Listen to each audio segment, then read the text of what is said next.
ఆయన వారు అవ్వాలంటే పరిశుద్ధాత్మ నీలో సంచరించాలి. దేవునికి స్తోత్రం. ఈ రాత్రి ప్రభు నీతో మాట్లాడుతున్న ప్రియ సహోదరి సహోదరుడా, నువ్వు వెలుగుతున్నావా? చల్లారి పరిస్థితిలో ఉన్నావా? దేవునికి స్తోత్రం. హల్లెలూయా. లే, దేవునికి స్తోత్రం. ఇక నుంచైనా మండు వెలిగించబడు, అనేక మందిని వెలిగించు. రోషముతో పరిశుద్ధాత్మ శక్తి చేత నింపబడు. దేవునికి స్తోత్రం. పరిశుద్ధాత్మ నీలో సంచరించాలి. ఒకప్పుడు ఉన్న రోషం, ఒకప్పుడు ఉన్న ఆ భక్తి, ఒకప్పుడు ఉన్న ఆ సహవాసం ఇప్పుడు లేదా? ఈ రాత్రి పరిశుద్ధాత్మ నీతో మాట్లాడుతున్నాడు. లే, ప్రార్థన చేయి, మోకాళ్ళుని కన్నీళ్లు గార్చు.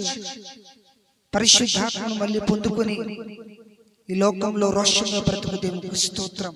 అనేక మందికి దీవెనకరంగా